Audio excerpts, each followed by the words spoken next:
Hi, I'm Brendan Mills, the creator of the LeaguesAhead platform. Today's video is an exciting one for me. It's actually the main reason I put so much work into this project. Back in 2013, 12 years ago, I worked on a project with a developer friend to make a digital version of the pegboard many clubs use at their club night. We were way ahead of our time, but we got too busy and ultimately ended up parking the project. What made me pick it up again 12 years later is seeing how much effort goes into organising and running a badminton league. I'm not just talking about the actual league organisers who have to set up, decide which competitions to run and how many teams each club can then submit, and then probably chase the clubs and the teams for their entries, and then probably also even set handicap levels for a bunch of competitions they organised. So no, not just the league organisers, although they are super important, but then each club in the league has at least one person that's helping to arrange the fixtures. And that person's job is like herding cats. They need to collect the availability of each member of the team and then their venue details. They need to know who plays in which team, in which competitions. And then they need to communicate with all the other organisers from all the other clubs to try and find agreeable dates for each and every fixture. And then there's the team captains. They need to organise their teams, make sure everyone knows where they're going, what they're playing, who they're playing, what time to be there, how to get there. Call up the subs when the players get injured. And on the night, the captains have to know the score, and then they have to report those scores to the league organiser, who collates all the information and puts it in a website somewhere for the whole world to see. So no, local leagues don't just magically happen. They exist because a lot of people put a lot of effort into making them happen. So this project that started 12 years ago to be a digital pegboard is now much more. It's a platform designed to help all those people and give them all back a good chunk of their time. So this video isn't going to go into every single detail of how to set up a league in the platform. That will come in a later video. Instead, today I'm going to focus on what success looks like and what the platform delivers for leagues, clubs and players when the competition they play in are run and organised through the LeaguesAhead platform. Okay, so here we are with the Android app running on an emulator. It's running on a tablet on my PC or a virtual tablet. It's in landscape mode, and we can see here that we have some competition fixtures, league fixtures and club night session, and a whole load of sessions available for us to take a look at. We're just going to take a look at this ladies 4 match for now, and I'll walk you through the process of starting a fixture. So the first thing that you'd see is the teams. So we have the Racketeers Ladies 4 here, we have the main team, and we have the option to substitute in if a particular player wasn't available, for example. We can just swap them out, and then we have to lock in the teams once we're comfortable. They're playing against Chalfont Monday Ladies, and again we've got the same options to lock in a team. And we can see the handicaps here as well. Handicaps are actually set by the league administrator, but with some help, and that's something that would be looked at in another video. So we're going to lock in both teams. We're going to proceed. The next thing it's going to ask us is how many courts we have that we're playing on. For a fours, you only need 2 courts anyway, but if it was a sixes, you would have the option to select between 3 and or 1 and 3 courts, however many that you've got available. So I'm just going to leave it at 2, and we can, if we wanted to, change the colour of those courts. Just a handy little feature really. So we're going to stick with green, and we're going to save and continue. So the first thing to remember about a fixture is that it's kind of predetermined, the teams. It's not a random pick. There's no pegboard functionality here. It's just these are the rubbers that are going to be played. And what we've got here is we can see the 2 teams, and the first rubber is ready to go on. So it's very straightforward. Look, because it's a handicap match, down the bottom here we can see the handicaps are available, and it gives us the average handicaps and then the starting scores. So this is all done for you. As you're probably aware, if you play in fours matches or handicap matches, you spend the first 20 minutes of your evening doing some maths and trying to work out starting scores and changing ends and all the rest of it. That's done for you here. There are options when you configure and you set up the competition for the league organiser, how the handicap scores are working.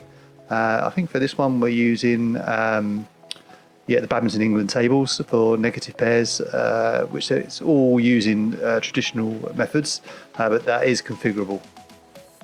So we start the game, and it literally tells you again, just to confirm, the starting scores for the two teams. We begin, and the game goes on to court, and then we literally start the next game.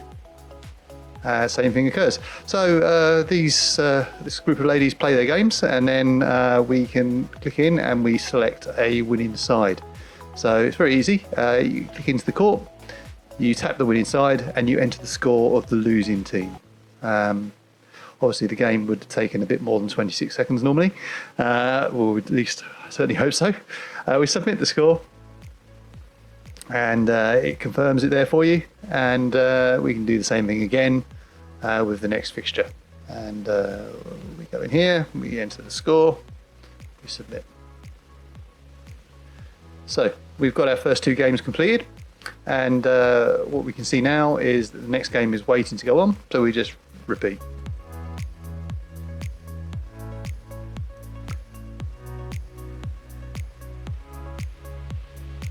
Tap the winning side.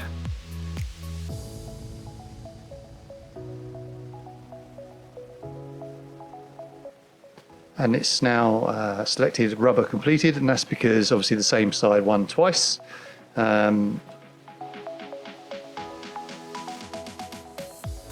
And on this one, the same side didn't win twice, so there's a third game.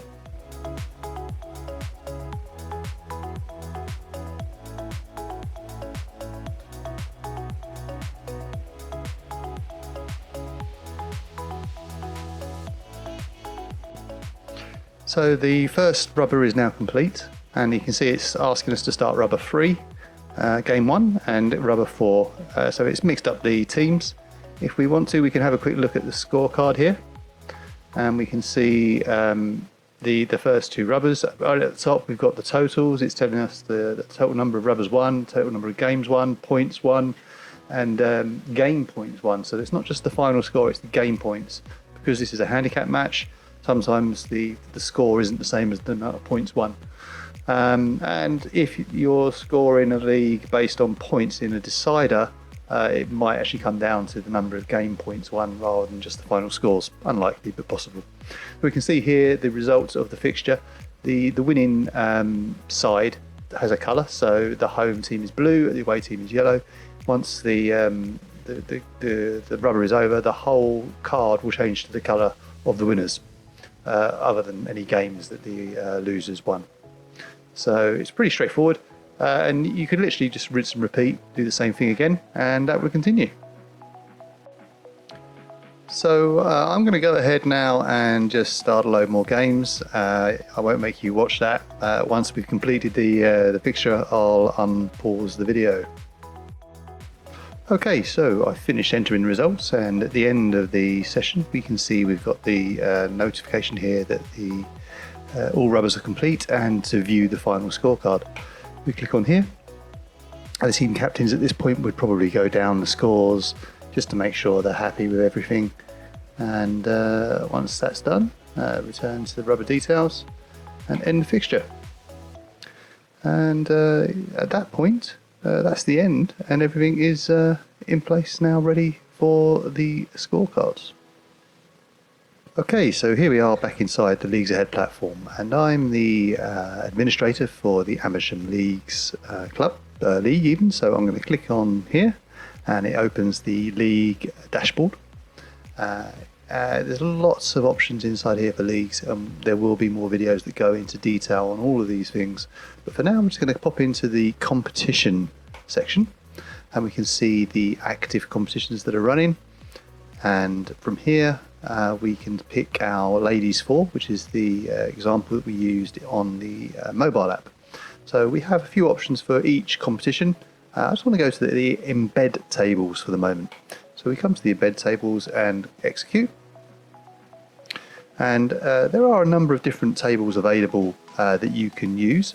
An embed table is something called an iframe technology wise, and what it does is it's a little snippet of code that you can copy and paste directly into a blank page on your website. And what it will do is it will inject into your website the content of the iframe.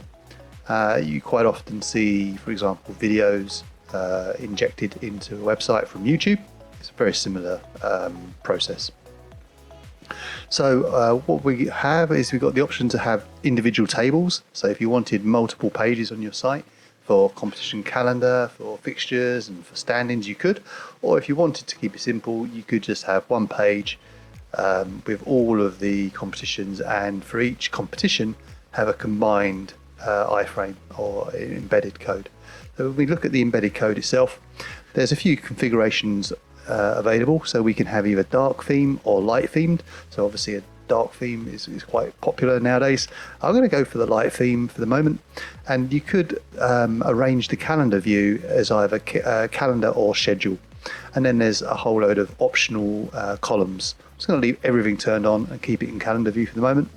I'm just going to copy this iframe code from down the bottom here, and up the top I'm just going to go to W3 School, which is a great way of testing out any code that you've got. On the left hand side we just paste it in here, we run our code, and this is what effectively would appear on your website when you drop this bit of code into a blank page. So on the left here, what we have is basically the tabs across the top for calendar, fixture and standings, and we can scroll through the dates to see all of the future fixtures. We can go through the individual fixtures and we can see the results. When we hover over one of these, we actually see the players that took part, and we can see the venue. These links are going to open Google Maps, so you can see where the venue is. And again, we can come to the standings, is the other table we have here, and on here, you know, we can literally see the rank and where everybody's positions are in terms of points won, games won, etc., etc. And this all updates in real time. So literally, as the teams enter the results into the app talks to the server talks to the iframe, and you embed the iframe on your website. So no more waiting for a phone call or an email. Every night checking your inbox to see what the results have been, and then updating your website as soon as the results are in via the app. They're on your website. Clubs can also embed the same tables on their own websites, but theirs may be slightly different. They might only include their own club fixtures rather than the whole league, but they would still have the access to the standings, so they can see where they are versus the other clubs in the league. So here we are now logged in as one of our lady players from the competition that we were looking at earlier, and some other great functionality that's available to any registered user on the platform is the calendar. So if we come to the calendar for this lady, we can see a lot of information here, a lot of entries, much more than there would be on a normal account. This is a test account, of course, so all of the blue squares are club sessions. There would probably only be one a week normally, and the green are league matches, but there are other types of events as well that can be on the calendar. Calendar by itself within the app is useful, but what really makes this fantastic is the ability to subscribe to this calendar. So if we come up here to the subscribe button, we can see we get a link here, a URL, and we have some configuration options here as well. So do I want to include all of these types of events within the calendar? So I can copy this link, and here's my very empty Google Calendar. I wish my real calendar was this empty. But what I'm going to do here now is just come down to other calendars and hit the plus sign, and we have the option to add a calendar from a URL. I'm just going to paste in the URL that we had copied and hit add calendar. And we can see down here at the bottom it's currently adding and fetching events, and if we come out of the settings we can see now that the calendar is no longer empty. We can see quite a few events on here. As I say, this is a test account, so there would not normally be quite so many events, and probably not normally quite such an empty calendar before. But we can click on any of these. So if, for example, we've got a club session here, but if we find a league fixture, and if we double click this to open, we've got the option here for Google Maps again. So this is quite useful information. Obviously we can see what the event's details are, where the event is, what the competition type, and obviously the link to the venue is great, because if you're driving there, you open Google Maps on your phone, or open the calendar event on your phone, open Google Maps on your phone, hit the navigate button, and you're driving before you know it, being directed to the venue. Another great piece of functionality on the members app is the game and skill history. So if we quickly click into here, again this is a demo account, so bear that in mind. What we've got by default is the last 90 days, but we can extend or decrease the duration of that, and we can filter by club sessions or competition fixtures. So obviously there's been a lot of competition fixtures lately, but if we turn that off, we can then see the club fixtures, of which there's been a lot less events, and we can see who we played against, what the result was, and so on and so forth. And then we've also got the skill history here. So within LeaguesAhead, every player has a skill level. We have a skill level sort of value, a number, and each of the ranks, effectively novice through to master, relates to a numeric value. So again, this is sample data, but in this example we can see what the skill level has done over a duration as well. Obviously this is accessible to everybody, and yeah, obviously we want to see values going upwards, not down, but yeah, it's just an example.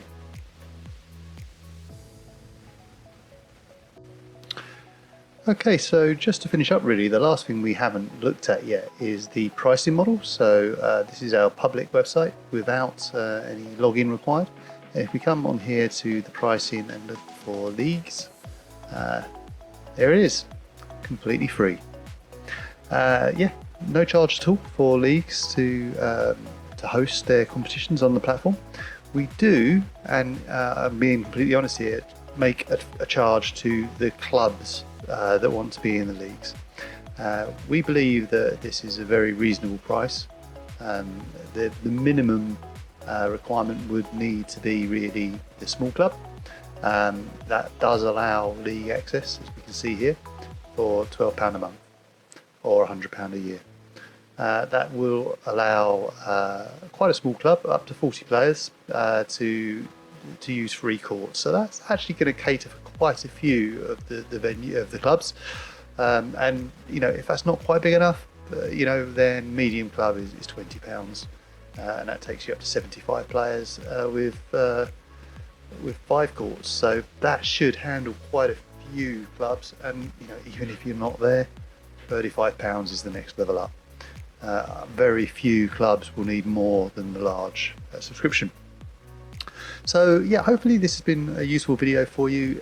There will be a lot more information available in the not too distant future. We'll do a deep dive into what's involved in setting up a league on the platform, and setting up the competitions, inviting your member clubs to join, and then inviting them to submit their teams. Hope it's been useful. Please drop a comment, and feel free to reach out. Thank you.